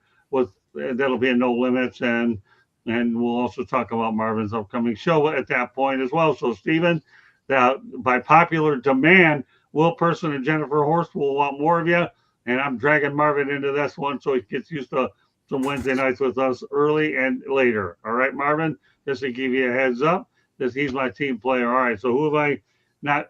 So Tommy, go ahead, take it from there about the Canes. I'm sorry. Miami Notre Dame is not a rivalry. You don't think so? Okay. They never played before 1955. Okay. They only played a couple of times, and then in 1971, they started playing annually. And Notre Dame would win almost every single year. And if it wasn't for Howard Schnellenberger, Miami wouldn't have started winning games. And if it wasn't for Howard Schnellenberger rebuilding the program, Jimmy Johnson probably wouldn't have cared about that job and then taken Miami to another level. It was a 10-year rivalry fueled by the ESPN age, which included the ridiculous 30 for 30 convicts versus Catholics. That's a story. Some dumb guy who had a chance to be a walk-on player on Notre Dame basketball to live out his dream throws it all away so he can sell T-shirts simply because some slogan caught on. I'm not buying it. It's not a rivalry. They had to quit playing. They didn't play after the 1990 season. It's not a rivalry. Okay, well. Yeah, Tom, he kind of stole my thunder, but yeah, it is really not a rivalry. It gained steam with that whole Catholics versus convicts. Miami wasn't good, prior to the mid 1990s, so Notre Dame was dominating that series. The one thing the conferences can do if they want Notre Dame to acquiesce is they could simply not schedule Notre Dame. I mean, ACC has kind of done them a favor by with this little agreement that they had to play 5 ACC games. If the Power Four conferences would not schedule Notre Dame, then Notre Dame would have to make a decision. They're going to play a group of 5 schools and think they'd be considered for a national championship. So I think there's a couple things working. I think there's money out there. I think the networks kind of like Notre Dame being an independent, because if they really wanted Notre Dame to join a conference, all they got to do is squeeze them out. And they got, Notre Dame has to make a decision. You put them in a corner, they're going to make a decision. They're not going to stay they wouldn't stay independent. They'd have to join a conference. All right. Yeah, that's a storyline we're going to be monitoring a lot, and that's why I wanted to bring it in front of this group as well, especially with Tommy on the panel, because if there's anybody that knows about college football more than you, I'm looking to find him, because I got him sit right here on our set, and Mr. Shanahan, who will be, by the way, who will be on the Sports Exchange tomorrow night. He'll talk more about the Shanahan report as well. Love to have Tommy. He's been a good friend for a while. All right, Marvin. Listen, Notre Dame has chosen to make that independent money, and they prioritize that over winning championships. That's the bottom line. And the fact that the AD is going on this national tour crying to everybody is embarrassing. Right. This is what they created. They want to make money. You know what I'm saying? They got a huge endowment, and it's the NIL era, and they trying to make this money, keep it for themselves, and not have to share with these conferences. Now, with that said, I will admit, I think the committee was wrong for having them ranked in the top 12 pretty much the entire season, and then at the very end kicking them out. That was a cold-blooded, but everything that everybody said, what Mel said is correct. They should be squeezed out. They should be forced to join. I think they're in line to join the Big Ten, because the AD already said that the relationship with the ACC is forever, is gone. It's whatever word he used. So I guess the ACC is out of it. So yeah, Notre Dame, come on, join us in the Big Ten. I've been waiting for that one for years. All right, let's go rapid fire on this next topic. I want to get a couple more in there. Can you see Mike McCarthy's name resurfacing in the next coaching cycle? He's 185, 123, and 2. Rapid fire, Stephen. Yes or no, and where? Don't care. Well, that's none of the above. But okay, go ahead, Candy. I do see him resurfacing. I do see him in the NFL, but I'm not exactly sure which team. Fair enough. What about you, Tommy? If he gets a chance, it'll be interesting to see what happens, because all of Jerry Jones' coaches enter the graveyard after they've coached for him. Even Jimmy Johnson had nothing but 500 teams with the Dolphins, and he had that embarrassing playoff loss that ended his career. So, has there ever been a Jimmy Jones fired coach that resurfaced successfully? I don't think so. Okay. Well, I mean, Chan Gailey went to Georgia Tech, didn't he? All right. Well, go ahead. You answer that. You just went ahead and volunteered to be the next person on this one. Well, I'm kind of like Steve. I mean, I mean, the NFL loves hiring these retreads. If they're going to give him another opportunity, they need to make sure they give some other folks, some minority candidates, an opportunity as well. You kind of know who he is. Yeah, I'm sure he probably will get another opportunity. I mean, he's not a bad coach. I'm not saying he's not a bad coach, and he doesn't deserve another opportunity. Where he ends up, I really, I don't care as long as it's not Detroit. Well, no, I don't think it'll be Detroit. I think Dan Campbell'll stay for a little while. Marvin? I think as long as we're seeing these elite or these top universities starting to get ran like NFL organizations with GMs and just the structure, I think a guy like that who apparently is a player's coach could have a future, not just still in the NFL, but at college. So it wouldn't shock me to see his name resurface somewhere relevant. I'll tell you what I have on this one. I see him resurfacing with one NFL team only, the Tennessee Titans. And I'll tell you why I think he could go there. Number one, obviously they need a coach. Number two, they have a guy by the name of Cam Ward, and he's a good offensive coach. And number three, they need a big name because they'll let Mike Vrabel go. The only job that makes sense for me as far as Mike McCarthy is the Tennessee Titans. If I'm right, I expect everybody to tell me I'm right. I don't need anything else.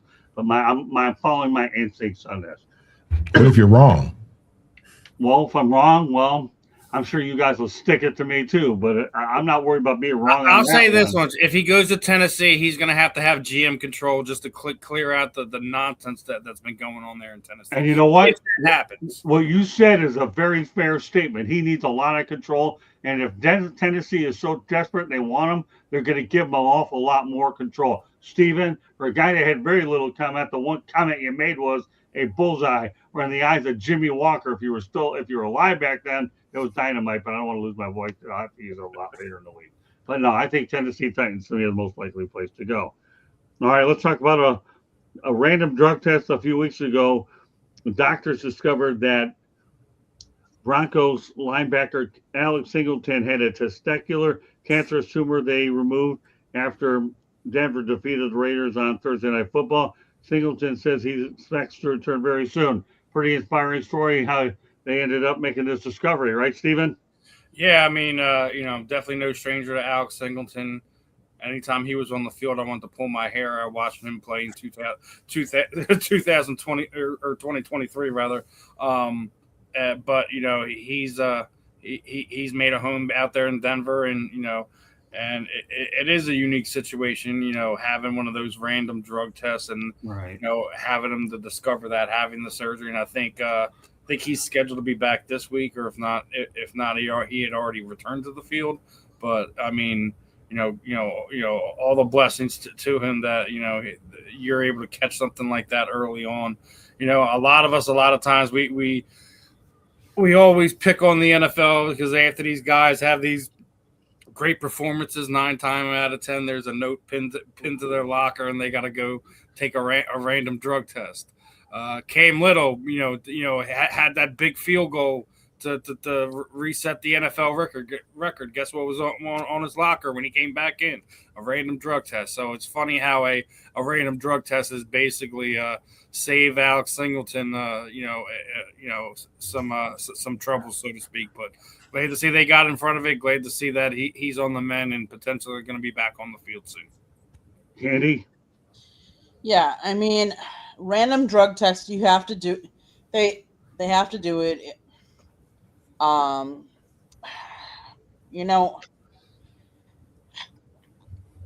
glad that they found what they did when they did, because who knows if and when they would have found it if they didn't do this drug testing. So hopefully they can take care of everything, and everything will be on the up and up afterwards. Tommy? Yeah, it's an interesting story. I guess the cancer that he had escalated his testosterone, which led to all this. So it's a very interesting story, and that also that he's been able to recover from it. But it makes me wonder. These guys in the Tour de France are always coming up with the crazy excuses for why they tested positive for something. I'm afraid this gives the Tour de France guys another excuse to make. Boy. Okay, go ahead, Mel. Yeah, I mean, it's just kind of lucky for him that he did have to take that random drug test. Because if you're able to catch these things early, you have a much greater success rate. That's one of the things that's obviously good about that. And it just tells you, hey, man, you need to make sure that you go to the doctor, because the earlier the earlier they're able to detect these things, the better chance that you have to recover and be able to go on with the rest of your life. He played. I think he missed only one game or something like that, because I think they had a bye week. I think he scheduled a surgery during a bye week, and I think he only missed one game, so he's already back playing. So I mean, that's a blessing for him that he did. I mean, sometimes that's just how God works, and that, hey, so that he could get that test and find out that something was going on with him, and be able to deal with it, and hopefully he'll live a long and healthy life. Yeah, well, more power to him. It is amazing what a random drug test can do. In this case, it actually saved his life, right, Marvin? Yeah, I mean, first thing I think about is his family. I don't know his family structure, but if he's in this world, he has to have had a mom and a dad, and cousins and uncles, and if he has kids, a wife, girlfriend. These are the people you think about in those moments, man. When you get that kind of news, football becomes very small. Your celebrity becomes very small. What it comes down to is you realize how close you are to not being around the people you love the most. So.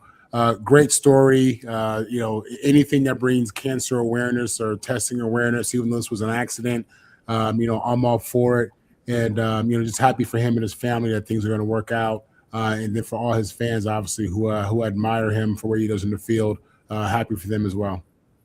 Okay, another interesting topic. Glenn, I have a couple running backs on here because there is a split in coming. 49ers plan to avoid the guaranteed money on wide receiver Brandon Ayuk contract to 2026, citing reasons a failure to fulfill contractual obligations. He's missed meetings and declined to participate in other team activities in recent months. This guy is he's toxic. If I've ever seen a player that's toxic, Steven.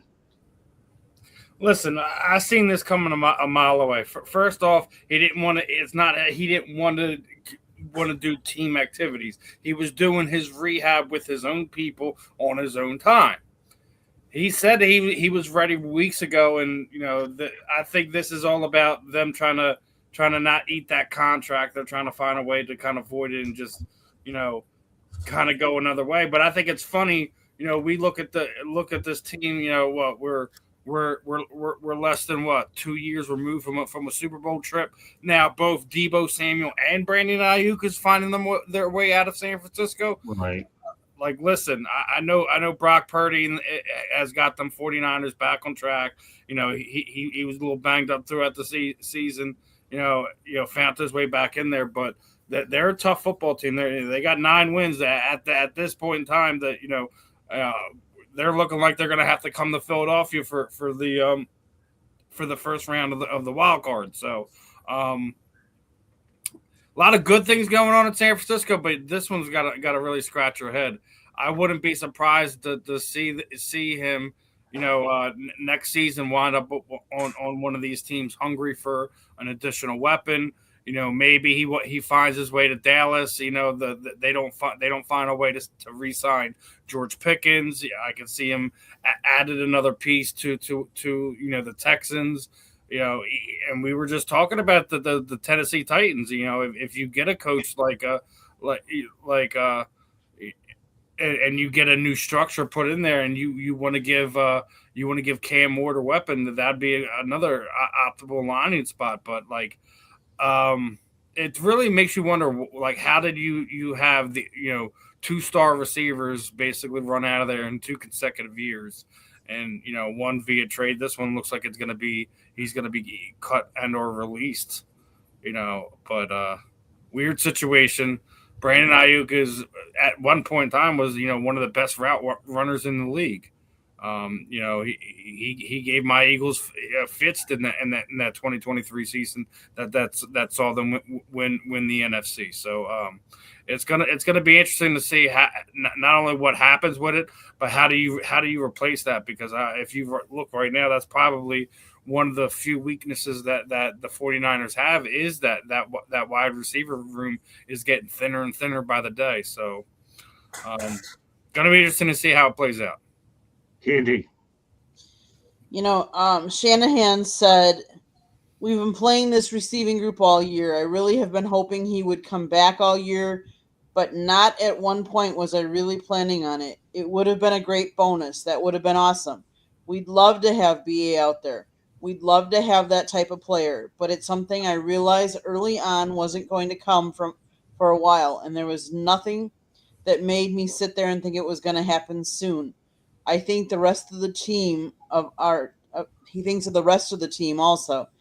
Adding to the drama, Ayuk has not been with the team at all, and so the indicators are there that he's severed, completely severed, with no chance of an eventual reconciliation with them at all. It's sad because he just signed a 4-year, $120 million, contract last off season. So it hasn't. I mean, it's not been that long, but I think there's more to the whole story that we're not getting. But yeah, Shanahan said he hasn't seen him in forever, and so what else? What other choice do they have? Well, is there a list that they just put him on recently? I know you were telling me. Unable reserve did not report or something like that. Unable to perform list when he was rehabbed. Mm-hmm. So that means he's done. All right, go ahead, Tommy. He's got $27 million in the bank, on the table, I should say, with the franchise, and he can't show up for rehab. Well, this guy, I don't have any sympathy for him at all. Yeah. Okay, Mel. I think there's more to the story than what we know. I only hear same things that you guys hear. I don't know exactly what's going on there. I do believe that the 49ers are trying to get rid of him and not have to pay him as well. I would expect the league to file the PA to file some sort of grievance on behalf of Brandon to try to get his money back. But again, I don't know what's going on, how close he is to being ready to play, any of that stuff. I really don't know. We just know what's coming out of there. I think that Shanahan's just toting the company line, saying all the right stuff. But I believe in behind closed doors, he's saying something entirely different. I believe that, because if I'm a player and I have that kind of money on the line, I'm going to do whatever I have to do to make sure I get that money. Whatever, I'm going to show up, and do what I got to do to make sure I get that money. Because, Marvin, it's very difficult out here in the real world to create a dollar and to make a dollar. It's very, very difficult. Now somebody's just giving you money and all you have to do is show up to rehab. So, I think there's a lot more to this story than we know about, and I'm sure it'll come out, within the coming months. All right, well, you segued over to you, Mark. Go ahead. Also, just a reminder, Saturday morning, 8 o'clock a.m. Eastern Time, Marvin, myself, Mel, and Candy go at it on another edition of Inside the 15. Marvin, and then after that, one more topic, and that'll be all she wrote for tonight. Listen, contracts, aren't based on emotions. There's his agent, and I don't know all the details. I don't know the whole story. I'm sure there's more than to it, but his feelings don't matter. You signed a contract. If you want to get your money, if you can't play, fine, but you go to the meetings, you go to rehab. These are things that you need to do, and your agent should be telling you this. Again, I don't know who pissed him off or what was said or what was, all that, but it really, sometimes it don't matter, man. Listen, go to work, play the role. If you ain't happy, cool, but if you don't play on Sundays, fine, but show up to the office, show up to the rehab, do that part of it. It's really an unfortunate situation. I wouldn't be shocked if the PA got involved here. on some degree, because that's a big contract for them to try to void out. And obviously they're not just going to lay down and let that happen. But yeah, I don't. There's an obligation by the player, even if you're not happy with your boss or your coworkers. You know what I'm saying? You still got to come to work. That's my take. Well, my take is he's held out for more money, got the more money. Now I don't know why he's holding out. Allowing you as they need to run him out of town, and that's their final topic of the night. Are the Chicago Bears for real? Well, I'll tell you one thing: Cleveland Browns found out the hard way, getting whacked 31-3, and made Shedeur Sanders a high school quarterback. They're 11-3. We all know that Ben Johnson's done a marvelous job turning around. Steven, real quickly, are they for real? I mean, I don't know if they're title challengers or anything like that. Right. I think they have a lot of the right pieces. When you've replaced 4 out of your 5 linemen during the offseason to one of the most sacked quarterbacks in the league in the 2024 season, you're going to have a turnaround. When you bring in an offensive line, a mind like a Ben Johnson, you are going to have a turnaround. When you bring in a guy on defense off of waivers like a C.J. Gardner-Johnson, you're going to have some swagger on that side of the ball. So I'm not surprised they were one of the teams I felt that was going to be, a much improved team, a potential playoff team. 2 weeks ago they were the number 1 seed after thumping my Philadelphia Eagles. So they are where they probably should be. They're one of the handful of teams that have more than 10 wins. They have a young quarterback who likes slinging the ball around. So it's going to be interesting to see what they do come January, come playoff time. That's what I think everyone should be looking forward to. Regular season's one thing, but when everything gets tighter in January, how's that team going to respond? Candy? Can I respond after this Saturday's game, considering they play my Packers at Soldier Field Saturday? At Soldier Field, but you're missing Micah Parsons now. Oh, seriously? Yeah, stick it through that way. You just lost your superstar on defense. It's you're in some little bit of trouble right there, Miss Candy. Next hey, man, you better not get in trouble with her too much. Remember, she helped you out. Don't piss her off. Well, you're right about Micah Parsons, but remember, be nice to her at least until after they lose. I'm always nice to Candy, even if I'm ribbing her, giving her a hard time. Well, you're giving her a hard time. Okay, whatever. And by the way, when you get your next bonus, I had something to do with it. Just so you know that, okay? And you'll probably be getting one sooner than you think, right? So, okay, so stay tuned. Go ahead. Let's just say the Packers did beat the Bears the first time of the season. So it'll at Lambeau. So it'll be interesting to see. Yes, the Bears are a much improved team. They've improved a lot from where they were. Part of it is, I think Ben Johnson is doing a really good job with Caleb Williams, and I don't think any of his previous coaches took the time to really find out what Caleb's strengths are and how to coach him. And I think he's doing a much better job of that. Do I think they're for real? I've said any given team, any given Sunday, depends on who they're playing and what injuries are on the team that they're playing, because we've seen a lot of big key injuries this year as well. So I'll reserve and we can talk about it next week. But now, Steve, you don't have to rib me when the Bears take on the Lions at Soldier Field, because I already know it's going to get ugly. So don't even waste your breath. You may need it on the show next week, but I know it.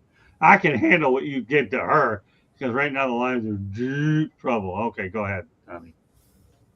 Yeah, they've had a remarkable season, but they're a young team. They don't have playoff experience. First-year quarterback, or a young quarterback, I should say, playing his first playoff game. That's usually a recipe for a first-round loss to a team that might have a lesser record but more experience. And then the only other comment I want to make are why are the Packers and Bears? Why is TV scheduling the Packers and the Bears to play in late December, a night game in Chicago? It's ridiculous. Money, Tommy. prime time. That division, Tommy. Okay, Mel. Yeah, that division is great, but that's brutal. I mean, when the sun goes down, it's tough, man. In Chicago, that's cold. I don't. I mean, I'll be honest. I didn't think Chicago would be this good this fast. I knew with Ben Johnson that they would be improved because they got a grown up in the room now, and they have somebody who can really coach the quarterback position. Brilliant offensive mind. Chicago wasn't devoid of talent. That wasn't the problem. They just had a lack of leadership there. Now they got a leader there and a head coach who holds people accountable. They're able to go out there and execute on offense. And so when you're able to do that, you have a good chance to win. They play good defense. But as I think Steve would alluded to and Tom alluded to as well, but there's preseason speed, there's regular season speed, and then there's playoff speed. And these guys have not experienced playoff environment yet in the intensity, the pressure, and the speed of the game in the playoffs. So that's something that you kind of have to learn. You have to go through it so you have a better understanding of it. And then the following year, I mean, they might get lucky and win one playoff game. But each playoff game, it ratchets it up another notch, the speed of the game. So do I expect them to make a run for the Super Bowl? No. But could they win a playoff game? Yeah, it's very possible they could win a playoff game, particularly if they have one in Soldier Field, because it's very difficult to play in those elements. I know I've been on Soldier Field many times. The Lions played there, and when they scheduled those games in December, I know I had hiking boots, 3 pairs of socks, and I was loaded upstairs when it came to a lot of shirts, and I had long johns. That tells you what Soldier Field is like on Lake Michigan. It is cold, it is windy, but it's a great place to go. Not the new updated version, but the old one that to me was sacred. All right, Marvin. The number one issue that the Detroit Lions have is that their offensive coordinator from last year is gone. Ben Johnson, listen, this guy is a quarterback developer. We've seen it. We saw it with Jared Goff, and we see what's happening with Caleb. Right. He knows how to lead a team. Obviously, you look at their record. What they're doing right now is historic for them. So the one thing they have is they have a head coach. We know that. The other thing they have is a generational quarterback, number 1 overall draft pick in Caleb Williams, who is playing better, playing well, not turning the ball over like typical guys do for a second year. And when you have a head coach and you have a real quarterback, and you look at Denver, for example, then you're on to something. So when you ask, are the Bears for real? The Bears are for real. They're going to be for real for a long time. You saw what happened when they solidified that offensive line. You see their run game. You see Caleb coming out doing his thing. Yeah, this is not smoke and mirrors. This is not fool's gold. The Chicago Bears are back. I'm looking forward to seeing it. The only thing I'll say is Caleb Williams has over 3,000 yards. Ben Johnson has every bit to do with that. Stay tuned. We'll pick it up next week. I know Candy may or may not like it, but we'll see what happens over the weekend. Great show tonight. Ben Troop will be on better than ever next week. We'll talk a lot more Florida Gators football because they've obviously had a lot more movement with the coaching thing. So we'll save that over for a part of the show. There's some important things we had to address then. But meanwhile, Steven, why don't you let everybody know how to get a hold of you and some of the things that you're planning for the network. Go ahead, Steven. As always, just type my name in there, Steven Rochelle. It should easily pop up, Facebook, Instagram, the handle for both X, YouTube, and TikTok. Steve Sports Talk 1 is right underneath my name there. You can catch me, Ben, Marvin tomorrow morning at 11 to 1 p.m. here on the South Florida Tribune. We had already launched in the past month a Philly sports talk show with Eagles content creator Justin Ferrillo. And as of this moment, Sunday, I should be sitting down with UFC, Bellator, and BKFC veteran Houston the Assassin Alexander. Should be hopping on with me. So he's got a bare knuckle fight going on in Omaha, Nebraska early in January. Got a lot of fun stuff playing. We're 19K away from 1 million views here on the channel. Yeah. So the giveaway is getting closer and closer. And it's almost a complete certainty that Eddie Prather's going to be the one that walks away with it at this point in time. But we're also getting closer to 2K followers on the channel as well. So, guys, make sure you like, subscribe, share. And there's going to be plenty of opportunities for multiple different giveaways. The Crystal Van Wyck interview, she said she's going to throw us some signed gloves to do for our next giveaway as well. So we got athletes donating stuff. We already got a few of our guys on air, got some stuff for some of our giveaway packages. So just make sure you guys are engaged. Great stuff, Stephen. Of course, don't forget, Saturday mornings, we have another edition of Inside Picks, and Candy and I, Marvin and Mel, we go at it, and I watch these two go. It's unbelievable. So 8 o'clock a.m. Eastern time. I know it's early, but these guys are energized early. Candy, quick station break, then we'll turn over to the rest. We have about 2 minutes to get this business accomplished. Go ahead, Candy. South Florida Tribune Publishing Company published a book, Lessons from the Microphone, Tuning into the Enduring Wisdom of Visionary Leaders. It is written by our host, Scott, the Motor City Madmouth Morganroth. It talks about his 40-plus years in the industry, how it has evolved and changed. Old school media versus new school media. It's available on Amazon, Barnes & Noble, Kindle, Google, and Apple Books. There's also a link on our website, www.southfloridatribune.com, where there is a plethora of great content, so go check it out. If you like to listen to podcasts, you can find us wherever you get your podcasts. If you want to advertise, sponsor, or be on a show, you have to email us at southfloridatribune@gmail.com. Last but not least, if you see that red subscribe button in the lower right-hand corner, that means you have not yet subscribed to our channel. I don't know what you're waiting for. Just do it. Click it, like us, share us, and then turn on all your notifications so you're notified every time we go live. Back to you, Scott. All right, Tommy, go ahead. Put it out there. Tom Shanahan .report, Shanny4055 on Twitter. Today at the Duffy Doherty building, new football coach Pat Fitzgerald would have received a package from me of my books, the 2 best books in the country on the full story of college football integration. You can go to my website, tomshanahan.report, and buy those books. Tommy will join us tomorrow night, Sports Exchange of the Shanahan Report. Tommy will give us an update about what's going on with the Shanahan Report, won't you, Thomas? He'll give us some updates about your writings and all the good stuff that everybody can find. You're a great writer, an author, and you'll have an opportunity to get more than 30 seconds around, probably about 2.5 minutes if you want to go that long. Tomorrow night will be yours. All right, my friend? Sounds good. All right, Mel and Marvin, take us home. Yeah, you can catch me on all the social media at Mel Farr Jr. Follow what we have going on here for the youth in Georgia and in Michigan at melfarsuperstarfoundation.org. Okay, Marvin. Marvin Powder III, Marvin on the mic. You can catch me here with the South Florida Tribune Tuesday evening, Wednesday morning, Wednesday evening, and Saturday mornings. For tomorrow night, Sports Exchange, Candy Ebling will have a Christmas party. Stephen will be the producer tomorrow night, and we'll have the crew. We'll have a good time. Stephen's a jack of all trades, proud of this guy. Boy, am I ever proud of this guy in more ways than he'll ever imagine. But that does it for this edition for 108 Stitches Baseball Talk. I want to appreciate all the people that have been looking in on the show. Pigskin, Scott. Yep. What did I say? You said it. You talked about baseball. Oh, well, I'm thinking baseball, too. I had a great show last night. Inside the Big Ten.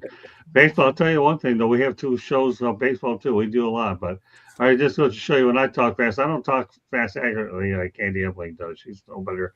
She learned from me, but she's eclipsed me in that department. But so I'll do a video and audio replay that does it for this edition of Inside the Big Ten. Loud enough and accurate or not, you know it.